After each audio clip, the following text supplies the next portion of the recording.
The Phoenix Suns have been sold. Are they now going to be buyers? The Chicago Bulls are in trouble. Are they going to be sellers? And are the New York Knicks fixed? It's all right now on the Locked On NBA podcast.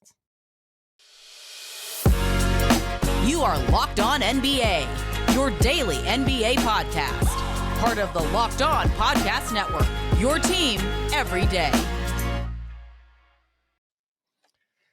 Hey there, welcome back to the Locked On NBA podcast. It's a Wednesday, which means it is us, your Wednesday co-host. I'm John Karalis, host of the Locked On Celtics podcast. On Twitter, for now, John_Karalis.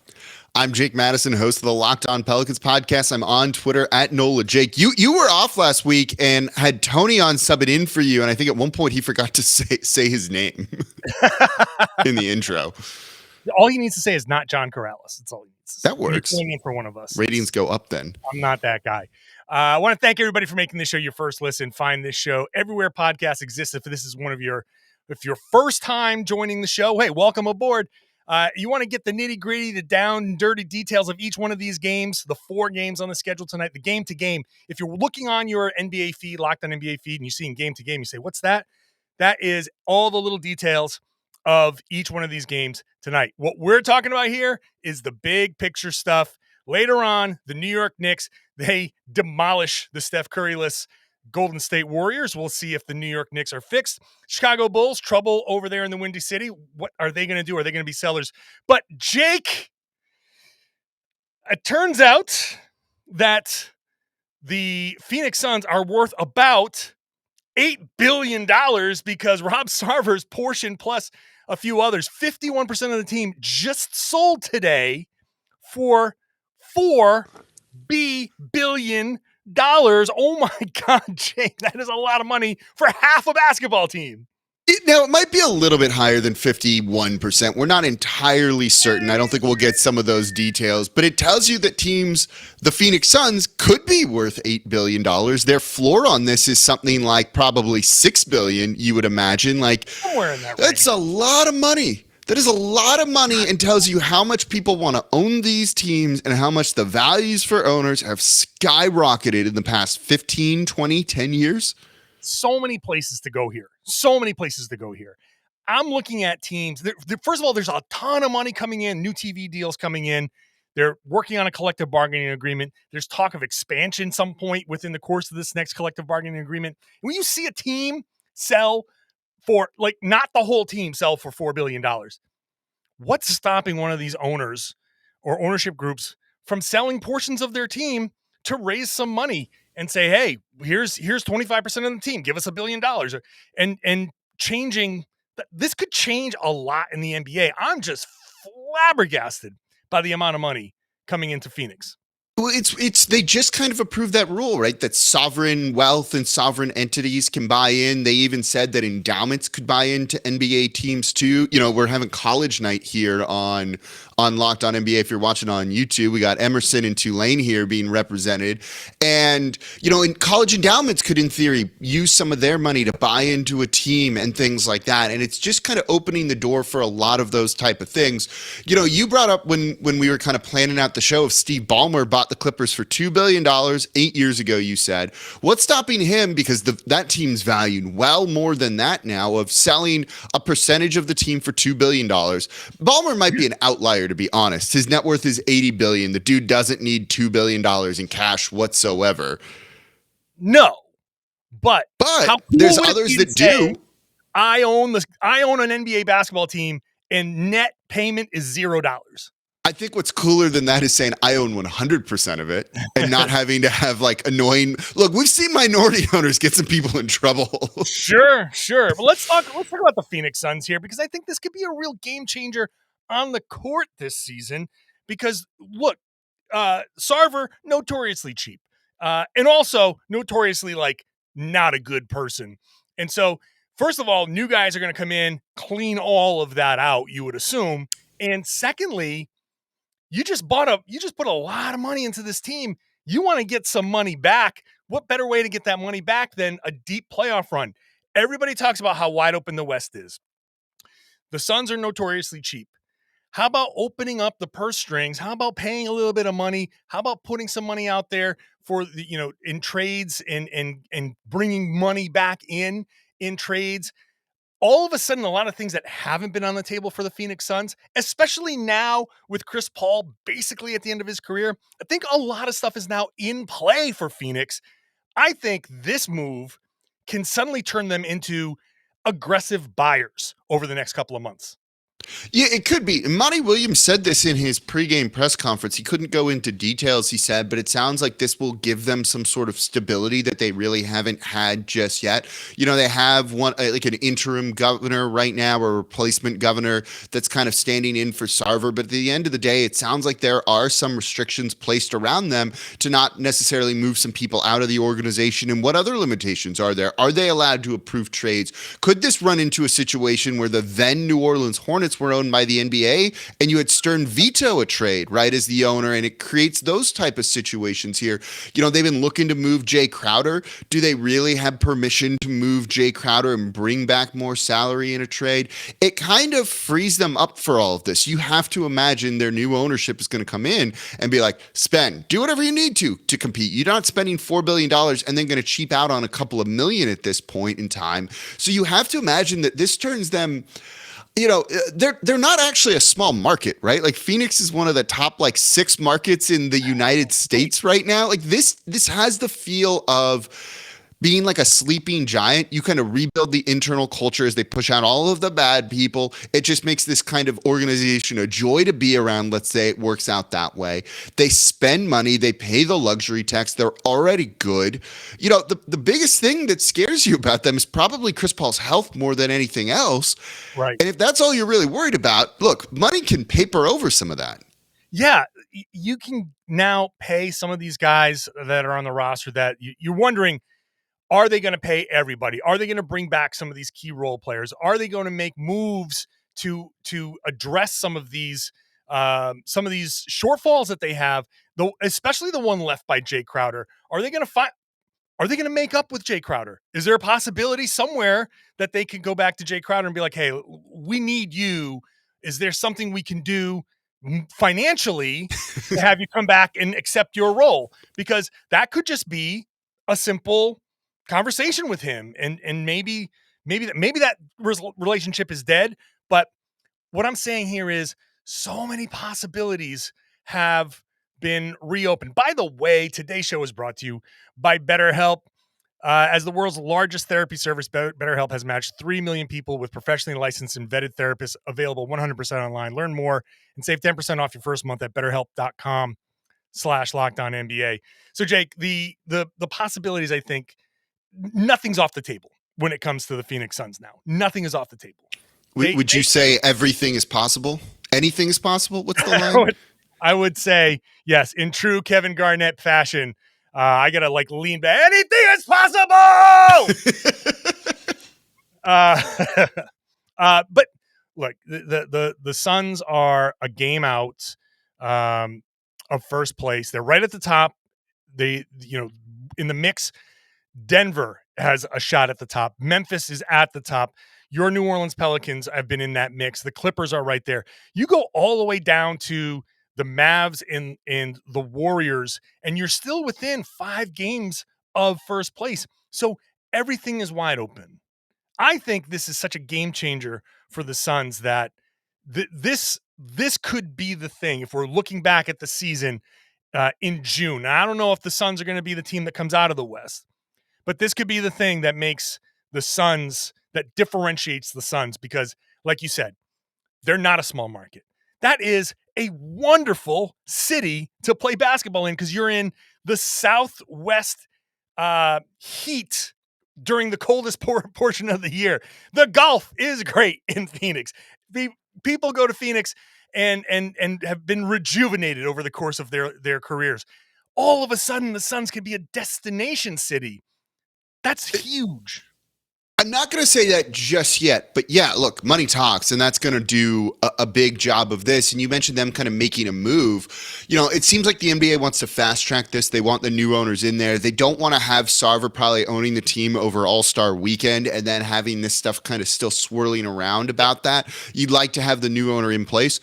you know, it's all leading up to this gets done before the trade deadline, and maybe their first move is kind of rubber stamping a big deal and those sorts of things, right? Like it feels like this might, I don't think it's going to get done in the next 10 days, 11 days, so it's done by the end of the year, but it's not going to really go past January, it feels like, on all of this. So it's going to be, this is going to happen fast, and all of a sudden they're going to be flush with cash, and let's see what they do. Yep. Anytime, I think when the agreement's done in principle, they can just come in and be like, yeah, you call us instead of Rob when you need something. But I am really, really fascinated to see what ripple effect this has with other ownership groups around the league. If suddenly portions of teams are suddenly available for people to buy into, and it's not owning a team anymore, it's owning a slice of a team. And that's going to be the glamour bit. Well, there's plenty of time to talk about all of that stuff. Up next, the Chicago Bulls are a mess. Let's just face it. They've been a mess. Although they beat the Miami Heat, so who knows? Yeah, maybe they're things are fine. Things are happy. Why are we talking about this team? Lots of reasons. No, they're a mess. We'll talk about how much of a mess they are when we come back. First, today's show is brought to you by BetterHelp, and we know that life does not come with an instruction manual, no roadmap to better mental health. I am a huge advocate of mental health. I've been very open online about how I've lost people to the evils of poor mental health, and so I know that navigating life's challenges is super important, and all of the excuses that people have to not go through therapy are eliminated by BetterHelp. BetterHelp, you don't have to worry about what therapist is around in your neighborhood. Go to BetterHelp.com. They match you with a therapist that you can do it 100% online. You can do it over the phone. You can do it over text. Whatever makes you the most comfortable, you can do it that way. Don't like the therapist? You can switch. Very, very easy. Therapists are trained to figure out the cause of challenging emotions and learn productive coping skills. And BetterHelp has connected over 3 million people with licensed therapists, convenient, accessible, anywhere, 100% online. And I can't stress enough, it's about finding the right person for you, getting you connected to that person, even if it takes a couple of tries, and going through therapy at your speed, at your comfort level. As the world's largest therapy service, BetterHelp has matched 3 million people with professionally licensed and vetted therapists, available 100% online. Plus, it's affordable. Just fill out a brief questionnaire and match with a therapist. If things aren't clicking, switch to a new therapist. Couldn't be simpler. No waiting rooms, no traffic, no endless searching for the right therapist. Learn more and save 10% off your first month at betterhelp.com/LockedOnNBA. That's BetterHelp, HELP.com/LockedOnNBA. We thank you for making Locked On NBA your first listen every day. Head on over to the many Locked On team podcasts. We just talked about the Locked On, the Suns. Head on over to Locked On Suns for the latest there. We're about to talk about the Bulls. Head on over to Locked On Bulls because they're going to be talking about this athletic report, Jake, that basically says the Bulls are navigating a very difficult path right now. LaVine and DeRozan are not seeing eye to eye, and it's causing some problems there in Chicago. What is your what's your take here on the Chicago Bulls? Is there anything salvageable for the Bulls who come in outside of the play-in tournament as of right now? Yeah, I think there's actually a lot that's salvageable, right? Like, first and foremost, it seems like a big reason for their struggles this year is the lack of Lonzo Ball. They've done incredibly well when he's been in the lineup for him last year, and then when they lost him, they were about a 500 team. It's very key to me that he kind of is the engine or like the glue that holds everyone together and keeps this train moving forward. Whether you feel you need to rely on Lonzo Ball that much is a different discussion, but until you get him back, I don't know, and who knows if that's going to happen this year. I don't know if I'm ready to pull the ripcord on this team just yet. LaVine is still a very talented offensive player. DeRozan is a very talented, one of the most clutch players in the league. You have Vucevic there too, who is a very good big man. You also, everyone other than Vucevic is under contract. You gave an extension to Billy Donovan this past summer.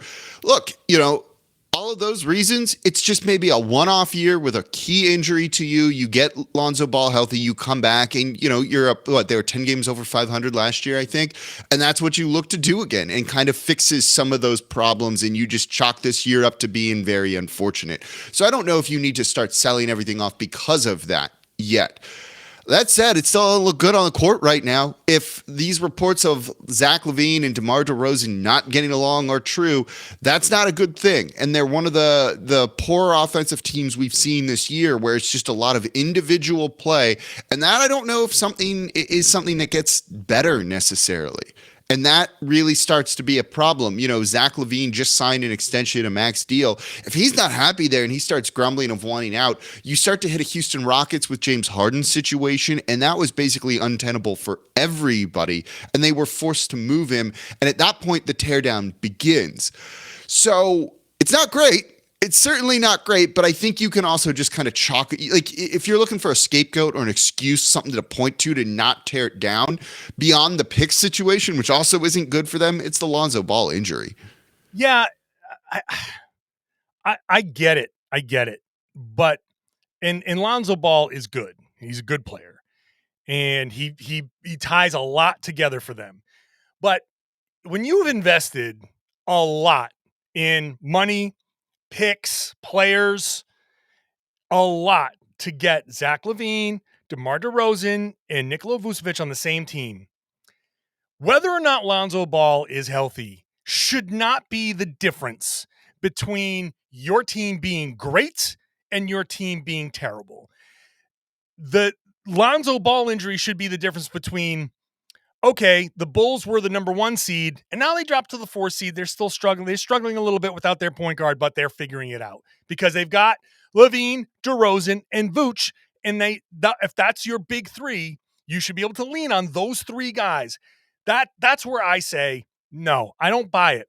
If you've invested in those 3 guys, any 3 guys, and one role player goes down, those 3 guys are supposed to carry the team. You know what I mean? If the role player going down knocks down the house of cards, then the foundation is not good.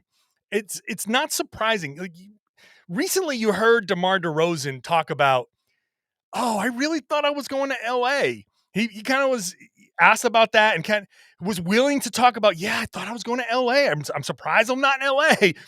I think now with this report, he might have just been saying, outwardly saying, I'm surprised I wasn't in LA, but inside he's saying, I wish I was in LA because this situation is not a good one in Chicago. It's just between the front office. Billy Donovan can get the extension and all of that.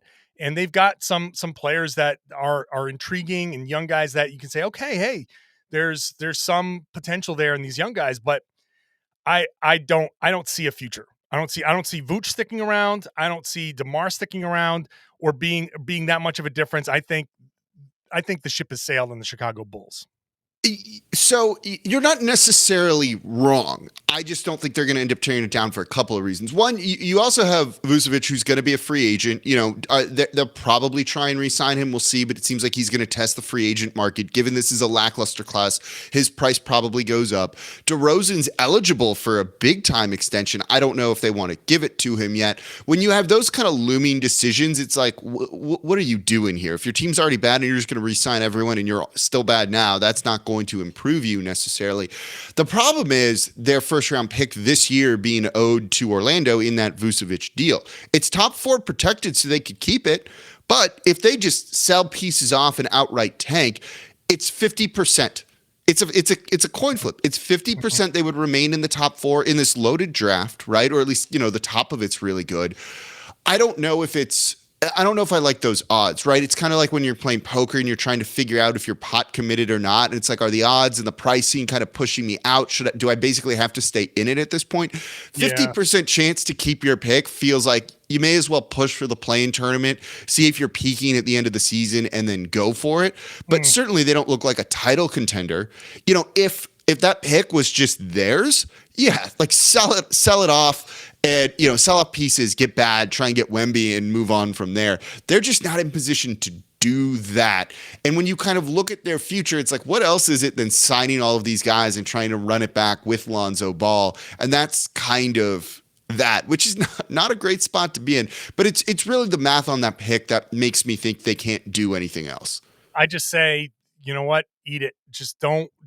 Whether the math on that pick is good or not, you got Milwaukee, that's not going anywhere. You got Boston, they're not going anywhere. Cleveland just put their team together. They're not going anywhere. So I don't think Chicago in any way can do much to get above those three. And now you're contending with where do the 76ers ultimately end up?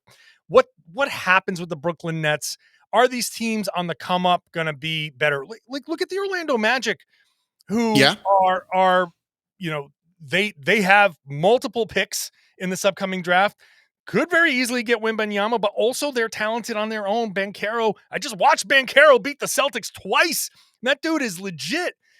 There are teams that could leapfrog. Toronto is always a threat to leapfrog. Even though they don't look, it looks like they're in a real downward spiral right now. But eventually, they don't seem to take long to rebuild. My point is, I don't see Chicago being able to contend with this group, no matter what level of this group that they keep. And if this was the Kings, and it was, hey, let's see if we can make the playoffs. So this is one of the smaller market teams. Hey, let's see if we can make the playoffs and make some noise. I'd say go for it. This is Chicago. Chicago has championship expectations. It's a major market city. It's a city that is looking at the banners that Jordan won and is like, hey, hello. Hey, those are getting dusty. They want championships. It's a championship or bust city. So I think it's bust. That's where I land. I mean, look, the worst place you can be is that NBA's middle class, right? Where you're like perennially a play-in tournament team. Like that's an awful spot to be in. And that's kind of what their ceiling looks like right now, unless they can't kind of figure it out. But look, I don't know. They beat the Miami Heat, all solved, right? Things are fine. We'll see what they do. All right, up next, real or fake. We're playing real or fake with the New York Knicks, who are on a roll, baby. They are on a heater. We'll talk about that next. First, today's show is brought to you by BetOnline. BetOnline, we know, is your number one source for all of your sports betting information, your bets, your stats, your news, your analysis. If you're looking to lay down some money on any of the major pro sports, they've got all your information. They got it all broken down for you. Get on over there and get your latest odds, trends for every pro and amateur league out there. Pro football, obviously, it's college bowl season. When Christmas comes around, the big bowls are starting to come up around the corner. Everything that you want there is at betonline.net. Obviously, you love sports podcasts. They have them too. So head on over there for those. It's the fastest and easiest way to get your betting information. Head on over to the website today or use your mobile device if you'd like. BetOnline is where the game starts. Please gamble responsibly. We thank you for making Locked On NBA your first listen every day. You can also get to Locked On Sports Today. All the big news, all the big stories across the sports world, 22 minutes. Expert analysis from the local experts on the Locked On Podcast Network. Unparalleled stuff. And it's only on Locked On Sports Today. Get it where you got this podcast. You can watch the show on YouTube as well. Jake, the New York Knicks have won 8 games in a row. They are the hottest team in the NBA. How about that? The New York Knickerbockers, now 18-13. They are above the play-in line, ahead of the Atlanta Hawks. What do we think here? Real or fake? Jake, the New York Knicks run is legit. The Knicks are legit. I'm going to go real. I've been watching them a bunch recently, and I kind of dig this team. This is like the quintessential Tom Thibodeau team. This is like the type of Tibbs team that he wants. They're doing it with their defense right now, right? It's defense first. They're doing, again, it's just, I'm going to say a couple of things. You're like, oh, that's a Tom Thibodeau team, dear listener. Like, that's what you're about to say here. They have a 9-man rotation that they have cut down from 11 guys, and it's guys that are either so good offensively you got to play them, or they're like defensive specialists, or they do dirty work. So everyone's got a very clear, defined role. Defensively, they press the point of attack so well, generating turnovers, letting them get out in transition and run. They're not a great three-point shooting team, which is like the biggest knock on them, except they just crush it on the offensive glass. They're third best going into this game in terms of offensive rebound rate. So it's really helpful that if you're not going to generate a ton of threes, well, you're giving yourself second chance opportunities. You know, they've got good guard play. They have backup guards kind of coming out of nowhere, playing well. Like, this team's kind of fun to watch. It would have been really great to see how they do against a guy like Steph Curry and playing, pressing the point of attack there. And I'm upset we didn't get to see it. But look, 8 straight games playing the kind of defense they're doing with a tight rotation, that'll work. I don't know if that's going to be survivable. As we know, Tibbs runs guys into the ground at the end of the year or in the postseason if you're not shooting a lot of threes. But right now, yeah, they are a good team. The New York Knicks, over the course of this win streak, have the number 1 defense in the NBA. Number 1 defense in the NBA. And right at the top with the Memphis Grizzlies is just behind them in terms of net rating, although I will say that this net rating 10.3 plus 10.3 does not take into account their 132-94 win over the Warriors. So their offensive rating is going to skyrocket. Their defensive rating is going to skyrocket. So who knows what that does. But, okay, so real or fake, I'm going to say there's no middle ground. Okay, so. You got to go hot take here. For the sake of this, I'm going to say fake in terms of, and it's, I don't want to say it's completely fake, but okay, look, Warriors with no Steph. You beat the Pacers by 3. We just talk about the Bulls. You beat the Bulls twice. You beat the Kings. They're okay. You beat the Hornets. They're terrible. You beat the Hawks. They're kind of a mess this year. And the Cavs. Great. Nice win over the Cavs. You've got losses to the Mavericks and the Bucks before that, the Grizzlies, the Blazers.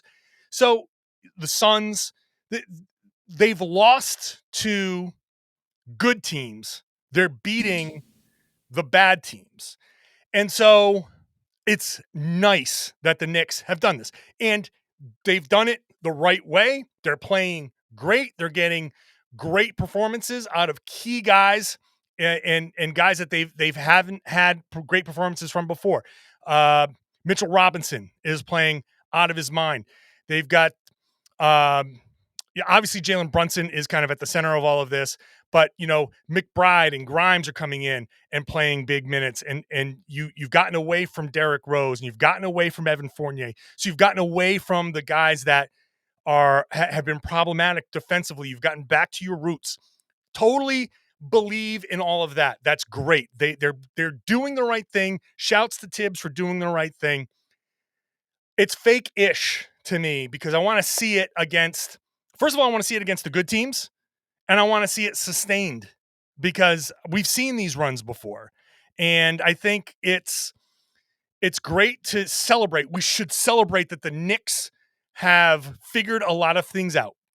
But now I want to see the sustainability when they face the better teams, and can Grimes and McBride and these guys, quickly, can those guys perform against the bigger teams? And can Julius Randle actually commit to trying on defense for the rest of the season? Can Mitchell Robinson keep up this level of play for the rest of the season?